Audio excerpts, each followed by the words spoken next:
Ayan, nakita nyo siya shower.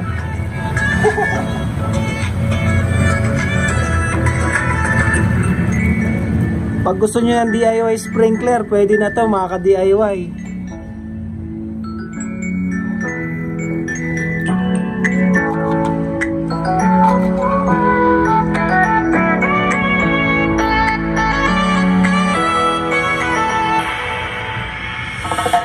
Mga ka-DIY, welcome back to our YouTube channel. So ngayon, meron tayong portable outdoor speaker na pinadala ni Transmart.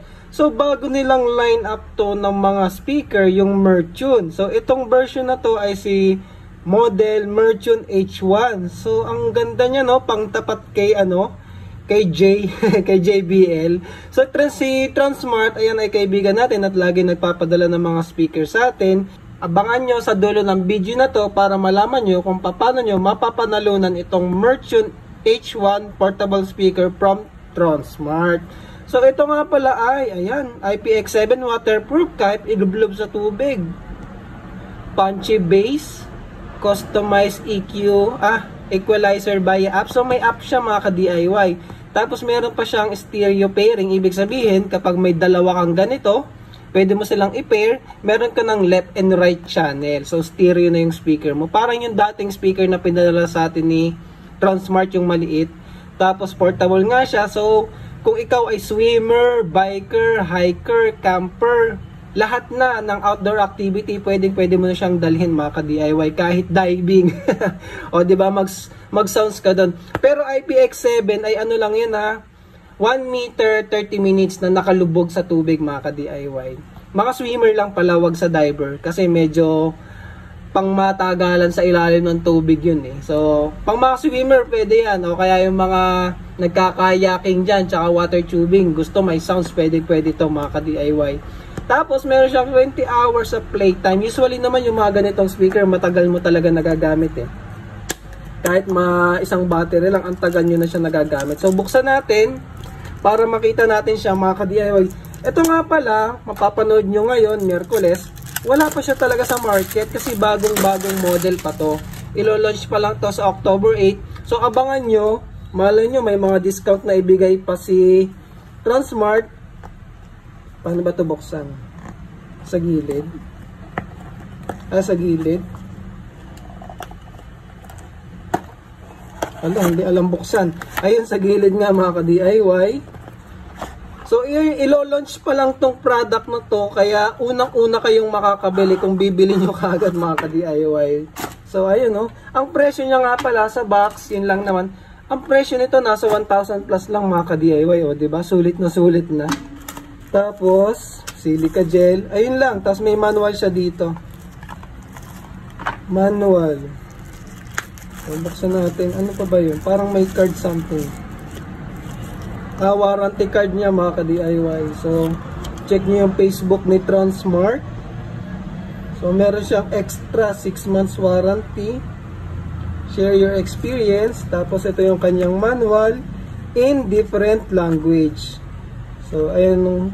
So, sa harap yung English. Yung battery niya is 2000 mAh.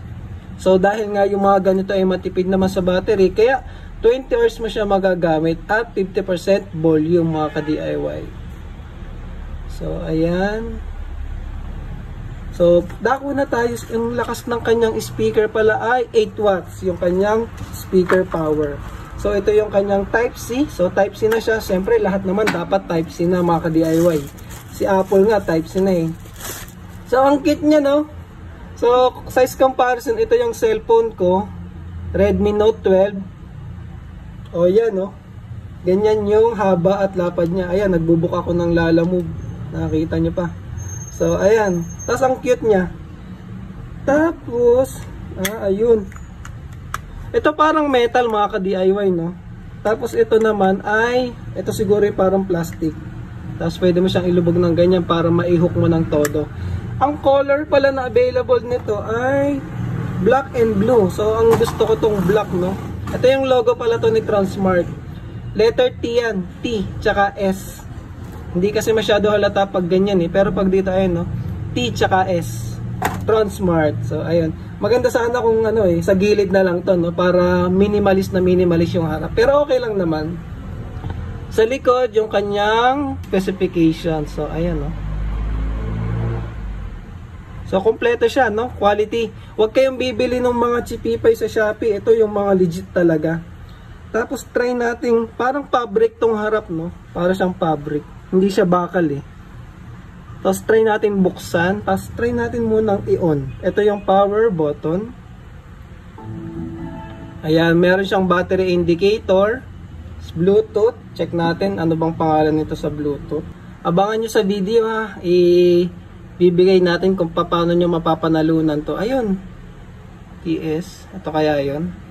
Kung paano nyo mapapanalunan tong portable speaker na to mga ka-DIY. Ito pala, dalawa pala yun. Dapat itong Transmart Mertune H1.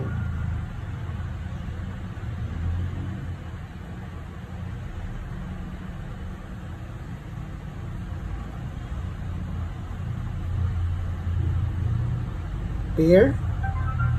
Ayun, connected na. So, try natin patugtugin. So, try natin to. Dapat no copyright syempre.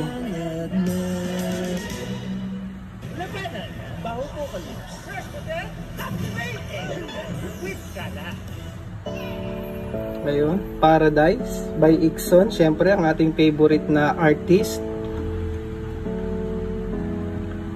Volume up natin. Ay.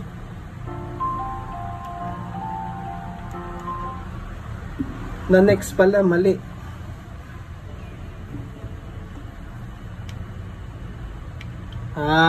Kapag long press, next. Dapat pala short press lang. Short press para volume up. Ayan. Yung todo na. Pahina. Pahina. Siyempre yung sound quality nito, hindi matatranslate ng maayos sa aking camera na ginagamit. Pero, sasabihin ko na sa inyo mga ka-DIY, ang ganda ng tunog niya. Ang ganda ng tunog niya mga ka-DIY, promise.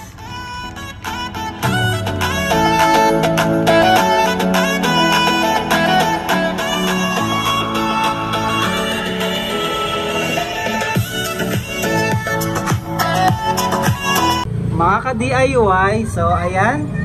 Subukan naman natin yung lakas ng tunog niyan. Nandito ako sa may terrace ng bahay.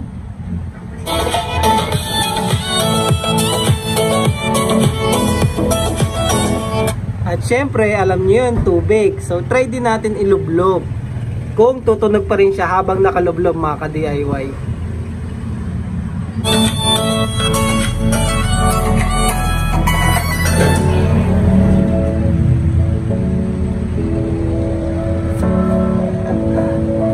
So, mukhang legit.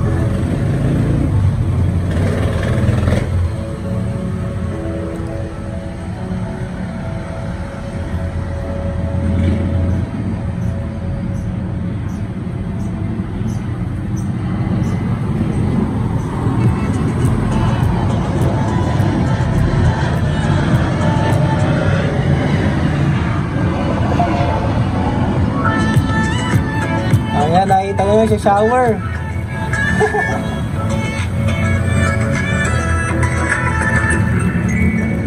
Pag gusto nyo ng DIY sprinkler, pwede na to mga ka-DIY.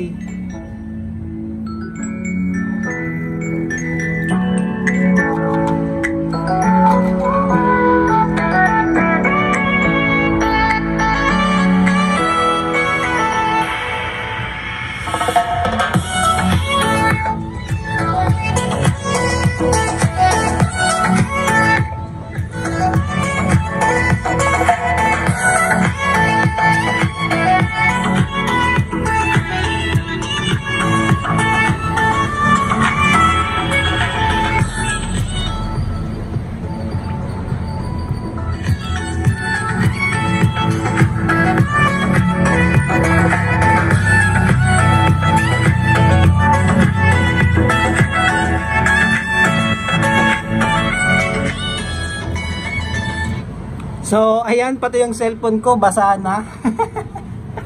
So, legit naman yung waterproof niya mga ka-DIY. Nakikita nyo naman nagsuswimming. tumutunog pa siya kahit basa. So, goods na goods, no? So ngayon, paano nyo siya mapapanalunan mga ka-DIY? Syempre, i-share nyo lang tong video na to sa inyong Facebook account, and then comment lang kayo sa YouTube video na to mga ka-DIY. Para i-comment nyo yung Facebook profile nyo. I-comment nyo yung Facebook profile nyo mga ka-DIY para i-check ko kung sinare nyo siya sa Facebook. And then random comment picker ulit tayo sa mananalo ng ating portable outdoor speaker from Tronsmart. So ayan, napakaganda.